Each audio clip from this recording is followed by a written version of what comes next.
Hello দর্শক শ্রোতা বন্ধুরা, এইচডি জিয়াউল ইনফরমেটিভ ভয়েসে স্বাগতম। আপনি কিছু টাকা সঞ্চয় করে রেখেছেন ভবিষ্যৎ জীবনের নানান ধরনের সমস্যায় হয়তোবা খরচ করার জন্য। অতি যত্নে একটি নির্দিষ্ট পরিমাণ টাকাকে 1000 টাকা নোট করে বাড়িতে খুব যত্ন সহকারে রেখে দিয়েছেন। আপনি অতি সচেতন মানুষ, কারণ ভবিষ্যতের বিপদকে চিন্তা করেই মূলত আপনি এই কাজটি করেছেন। কিন্তু এমন কোনো চিন্তা করেন নাই যে ওই যত্ন সহকারে রাখা 1000 টাকার নোটগুলোকে এদেশের গভর্নমেন্ট যে কোনো সময় ডিমনিটাইজেশন করে দিতে পারেন। আর চিন্তা করবেন বা কেন? এই রকম ঘটনা বাংলাদেশে ডিমনিটাইজেশন সার্কুলার অথবা ডিমনিটাইজেশন অর্ডিন্যান্স কখনো ইমপ্লিমেন্ট করা হয়নি, বা স্বাধীনতা পরবর্তী কোনো সময় এরকম সিচুয়েশন হয়নি। কিন্তু পার্শ্ববর্তী দেশ ইন্ডিয়াতে অলরেডি 3বার ডিমনিটাইজেশন অর্ডিন্যান্স জারি করা হয়েছিল। তবে বাংলাদেশ স্বাধীনতা লাভের পূর্বে পূর্ব পাকিস্তানে state bank of Pakistan act 1956 অনুসারে লিগ্যাল টেন্ডার দ্বারা পাকিস্তানের মুদ্রা প্রচলিত ছিল। কিন্তু বাংলাদেশ স্বাধীনতা লাভের পর 1972 সালে 5ই মার্চ সেই state bank of Pakistan act 1956কে লিগ্যাল টেন্ডার দ্বারা রহিত করা হয় এবং 50টি মূল্যের ওপর লিগ্যাল টেন্ডার দ্বারা ডিমনিটাইজেশন অর্ডিন্যান্স জারি করে, যেটা ছিল বাংলাদেশ জন্মের প্রথম দিকে। তো যদি হঠাৎ করে এইরকম ডিমনিটাইজেশন প্রক্রিয়া আমাদের দেশে ঘটে থাকে, তাহলে আপনার অতি যত্নে রাখা 1000 টাকার নোটগুলোর কি হবে? আপনি বা কী করবেন?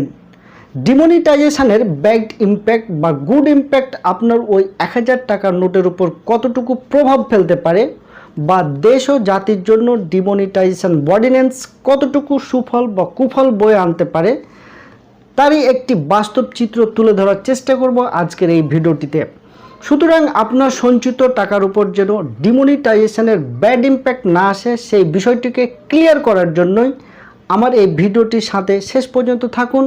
তাহলেই বুঝতে পারবেন ডিমনিটাইজেশন অর্ডিন্যান্স জারি হলে আপনার সেই 1000 টাকার নোটটির কী অবস্থা হবে। So late get started to our destination.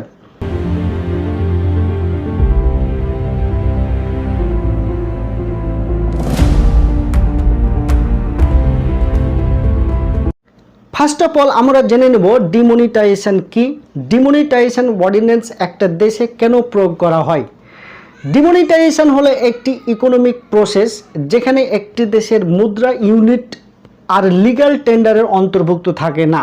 অর্থাৎ দেশের কোনো কারেন্সি ইউনিটকে লিগ্যাল টেন্ডারের অন্তর্ভুক্ত না রাখার প্রক্রিয়া, যাকে আমরা অর্থনীতির ভাষায় বলে থাকি ডিমনিটাইজেশন বা বিমুদ্রীকরণ। একটি কারেন্সি ইউনিট হলো যাকে আমরা সাধারণত ফিজিক্যাল মানি হিসাবে উল্লেখ করে থাকি, যেমন ব্যাঙ্কনোট বা কয়েন। ব্যাঙ্কনোট হিসাবে আমরা 500, 1000 বা 100 টাকার নোট হতে পারে। অপরদিকে কয়েন হিসাবে 5, 2, 1 টাকা এমনকি 50 পয়সার কয়েন ধরে নিতে পারি। যখন কোনো দেশে একটি নির্দিষ্ট নোটের ওপর ডিমনিটাইজেশন ঘটে থাকে, তখন ওই ব্যাঙ্কনোট মূলত মূল্যহীন, কারণ আপনি ওই কাগজের টুকরোটি দ্বারা দেশের কোথাও কোনো পণ্য বা কোনো পরিষেবাকে কেনার জন্য ব্যবহার করতে পারবেন না, বা ওই কাগজের টুকরো দ্বারা আপনি দেশের অভ্যন্তরে কোনো স্থান থেকে কোনো পণ্যকে পারচেজ করতে পারবেন না। অর্থাৎ যখন গভর্নমেন্ট নোটটিকে লিগ্যাল টেন্ডার থেকে মুক্ত করে ডিমনিটাইজেশন অর্ডিন্যান্স ঘোষণা করে, তখন মূলত ব্যাংক নোটটি একটি সাধারণ কাগজে পরিণত হয়ে যায় এবং এর কোনো ভ্যালু থাকে না। অর্থাৎ ডিমনিটাইজেশন হলো অর্থনৈতিক হস্তক্ষেপের একটি রূপ, যেখানে একটি দেশ এক ধরনের মুদ্রাকে অন্য মুদ্রার সাথে প্রতিস্থাপন করতে চলে। ডিমনিটাইজেশন প্রক্রিয়া শুরুতে পুরনো নোট বা মুদ্রাকে বন্ধ করে দেওয়া হয় এবং বাজার থেকে বা জনগণের কাছ থেকে এই পুরনো নোটকে টেনে নেওয়া হয়, যা নতুন অর্থের সাথে প্রতিস্থাপন করতে পারে। প্রক্রিয়া চলাকালীন বা আনুষ্ঠানিকভাবে বন্ধ হওয়ার আগে লোকজনদের হাতে বিদ্যমান পুরনো নোটকে নতুন মুদ্রাতে বিনিময়ের জন্য সরকার একটি নির্দিষ্ট সময় দিয়ে থাকেন। যেমন বাংলাদেশে 1972 সালে ডিমনিটাইজেশনকালীন 3 দিন সময় দেওয়া হয়েছিল: 6 মার্চ 1972, 7 মার্চ 1972 এবং 8 মার্চ 1972। সরকার ঘোষিত এই সময় অতিবাহিত হওয়ার পর, অর্থাৎ একটি মুদ্রা বন্ধ হয়ে যাওয়ার পর এটির আর কোনো লিগ্যাল টেন্ডারের অন্তর্ভুক্ত থাকে না বা ওই মুদ্রাগুলোর কোনো আর্থিক মূল্য থাকে না। ডিমনিটাইজেশন প্রসেস বিভিন্ন আকারে ঘটতে পারে। একটি দেশ নতুন নোট বা কয়েন প্রবর্তন করতে পারেন বা সম্পূর্ণরূপে একটি নতুন মুদ্রা প্রয়োগ করতে পারেন অথবা কোনো পার্টিকুলার নোটকে বাতিল করে দিতে পারেন। যেমন 2016 সালে ইন্ডিয়া গভর্নমেন্ট 1000 রুপির নোট এবং 50 রুপির নোটকে বাতিল ঘোষণা করেন। যাই হোক, ডিমনিটাইজেশন হলো একটি কঠোর ব্যবস্থা বা হার্ড ডিসিশন যা খুব কমই ঘটে থাকে এবং গভর্নমেন্ট যদি এটিকে ভুলভালভাবে ইমপ্লিমেন্ট করে থাকেন তাহলে দেশের অর্থনীতিতে একটি বড় ধাক্কা খাওয়ার সম্ভাবনা থাকে এবং বিভিন্ন দিক থেকে সমাজ ব্যবস্থাকে ব্যাহত করতে পারে।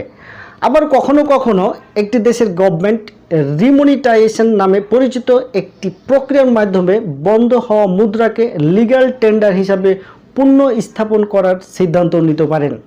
এখন সবচেয়ে বড় প্রশ্ন হলো, একটি দেশ কেন ডিমনিটাইজেশন অর্ডিন্যান্স জারি করেন? যেহেতু ডিমনিটাইজেশন একটি বিরল ঘটনা, বিশ্বের বিভিন্ন দেশ বিভিন্ন কারণে ডিমনিটাইজেশন ব্যবস্থা পরিচালনা করেছেন। হাইপার ইনফ্লেশন এর মতো সমস্যার কারণে মুদ্রা নিয়ন্ত্রণের বাইরে চলে গেলে গভর্নমেন্ট ডিমনিটাইজেশন অর্ডিন্যান্সের মধ্য দিয়ে যেতে পারেন বা ঘোষণা করতে পারেন। তাছাড়া নকল টাকা রোধ বা সন্ত্রাসবাদ ও কর ফাঁকির মতো অপরাধমূলক কর্মকাণ্ড প্রতিরোধ করতেই মূলত গভর্নমেন্ট ডিমনিটাইজেশন প্রসেসটিকে ব্যবহার করতে পারেন। অন্যদিকে একটি নতুন মুদ্রার মান বাস্তবায়নের জন্য ডিমনিটাইজেশন ঘটে থাকে, যেটা 2002 সালে ইউরোপিয়ান ইউনিয়ন ইউরো চালু করেছিল একটি সেন্ট্রাল কারেন্সি হিসাবে। এই সেন্ট্রাল কারেন্সিকে গ্রহণ করার সময় ইউরোপ জুড়ে দেশগুলো তাদের নিজস্ব কারেন্সিকে বন্ধ করে দেন এবং ইউরোপীয় ইউনিয়ন জুড়ে ইউরোকে সেন্ট্রাল কারেন্সি হিসাবে প্রবর্তন করেন। ডিমনিটাইজেশনের ক্ষেত্রে কিছু সুবিধা এবং অসুবিধা পরিলক্ষিত হতে পারে। ডিমনিটাইজেশনের মাধ্যমে একটি দেশ অপরাধ প্রতিরোধ থেকে শুরু করে বৃহত্তর মুদ্রার মানসম্মতকরণ পর্যন্ত সুবিধা পেতে পারেন। প্রথম সুবিধা বা অ্যাডভান্টেজগুলো আমরা দেখে নিতে পারি। প্রথম হচ্ছে রিডিউস ভ্যারিয়াস ক্রিমিনাল অ্যাক্টিভিটিজ। যখন কোনো দেশের অপরাধমূলক কর্মকাণ্ড অতিমাত্রায় বেড়ে যায় এবং ব্ল্যাক মানি এর সাথে সম্পৃক্ত থাকে, তখন গভর্নমেন্ট এই অ্যাক্টিভিটিসগুলোকে রিডিউস করার জন্য ডিমনিটাইজেশন এর সিদ্ধান্ত নিয়ে থাকে। এই প্রক্রিয়ার মাধ্যমে পুরনো নোট ও কয়েনগুলোকে বন্ধ করে দেওয়া হয়, সেই সাথে মার্কেট বা জনগণের থেকে সরিয়ে ফেলে দেওয়া হয় এবং কার্যকরভাবে এই নোটগুলোর বা মুদ্রাগুলোর মূল্যহীন হয়ে পড়ে। এতে সন্ত্রাসের মতো অপরাধ কর্মকাণ্ড পরিচালনাকারী গোষ্ঠীগুলোর অর্থের সরবরাহ কার্যকরভাবে ইনঅ্যাক্টিভ হয়ে পড়ে, কারণ মুদ্রাগুলোর আর লিগ্যাল টেন্ডারের অন্তর্ভুক্ত থাকে না। তাছাড়া এই প্রক্রিয়ার মাধ্যমে জাল টাকা অতি সহজে প্রতিরোধ করা যায়। সেটা কেমন করে? ধরুন সরকার 1000 টাকার নোটের উপর ডিমনিটাইজেশন জারি করলেন। ওই সময় দেশে যদি 50,000 কোটি টাকা 1000 টাকার ফেক নোট বাজারে চলমান থাকে, তাহলে ঘোষণার সাথে সাথেই ফেক টাকা সহ অন্যান্য যে আসলগুলো টাকা রয়েছে সব টাকা মূল্যহীন হয়ে পড়ে।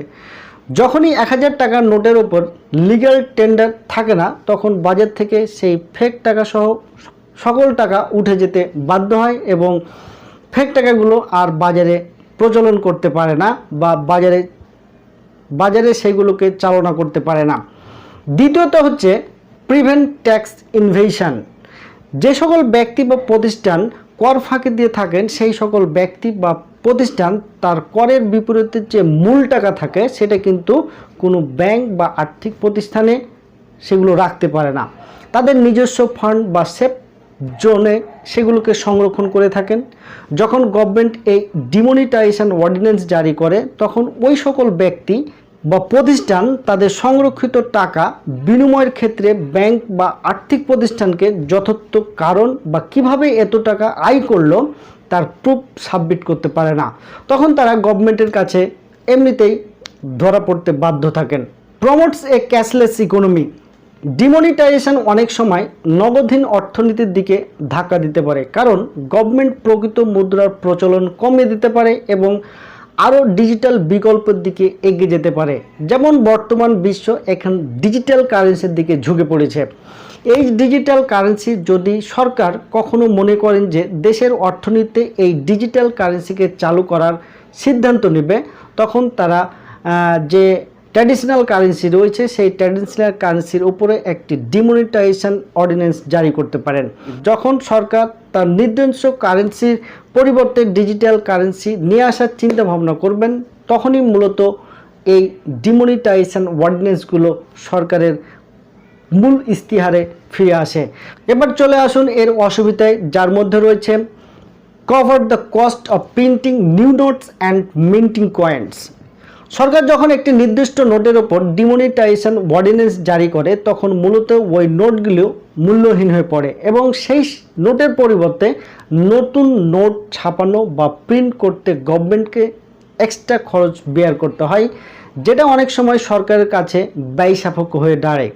আর দ্বিতীয়ত হলো may not reduce criminal activity completely, অর্থাৎ অপরাধমূলক কার্যকলাপ এই প্রক্রিয়ার মাধ্যমে সম্পূর্ণরূপে কমাতে পারে না, কারণ যারা প্রফেশনাল অপরাধী তারা কিন্তু আইনকে স্টাডি করেই মূলত এর লুকায়িত ফাঁক দিয়ে বেরিয়ে যায়।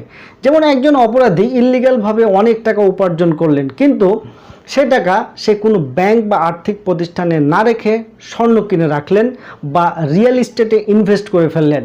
এ সময় যদি কোনো দেশের গভর্নমেন্ট ডিমনিটাইজেশন অর্ডিন্যান্স ইমপ্লিমেন্ট করেন, তাহলে মার্কেটে থাকা এবং জনগণের হাতে থাকা টাকাই মূলত মূল্যহীন হবে, বাট অপরাধীর সেই বিশাল অঙ্কের সম্পদ অক্ষত অবস্থায় থেকে যাবে। তাই অনেক সময় এই প্রক্রিয়া অপরাধ দমন করতে বা ইল্লিগাল মানিকে প্রিভেন্ট করতে সঠিকভাবে পারে না। আর তৃতীয় অসুবিধাটি হলো নাগরিকদের মধ্যে বিশৃঙ্খলার সৃষ্টি করতে পারে। অবশেষে যদি ডিমনিটাইজেশন প্রক্রিয়া সফলভাবে বাস্তবায়িত না হয়, তাহলে এর ফলে জনসংখ্যার মধ্যে বিশৃঙ্খলা দেখা দিতে পারে, কারণ নোট বা কয়েনের উপর ডিমনিটাইজেশন অর্ডিন্যান্স জারি হলে বা নোটগুলি মূল্যহীন হওয়ার আগে লোকেরা তাদের মূল্য বিনিময় করতে সরকারের আর্থিক প্রতিষ্ঠানের উপর ঝাঁপিয়ে পড়ে, যেটা ইন্ডিয়াতে বারবার পরিলক্ষিত হয়েছে। সুতরাং একটি দেশে যদি ডিমনিটাইজেশন অর্ডিন্যান্স জারি হয়, তাহলে অনেক সময় বিভিন্ন প্রকারের সুবিধা পাওয়ার সাথে সাথে অসুবিধাও পরিলক্ষিত হয়ে থাকে। তো আজকের এই ভিডিওটির মাধ্যমে আপনি যা বুঝতে পারলেন, সেই বুঝবার আলোকে আপনার সেই যত্নে রাখা 1000 টাকার নোটের কি হতে পারে তা ভিডিওটির নিচে কমেন্ট সেকশানে অবশ্যই জানাবেন। আর এই ভিডিওটি যদি আপনাদের বিন্দুমাত্র ভালো লেগে থাকে, তাহলে অবশ্যই আমার এই চ্যানেলটিকে সাবস্ক্রাইব করবেন এবং পাশে থাকা বেল আইকনটিকে প্রেস করে দিবেন পরবর্তী ভিডিওর নোটিফিকেশান পাওয়ার জন্য। সকলেই ভালো থাকবেন, সুস্থ থাকবেন। দেখা হতে যাচ্ছে পরবর্তী কোনো ভিডিওতে। সকলকে ধন্যবাদ।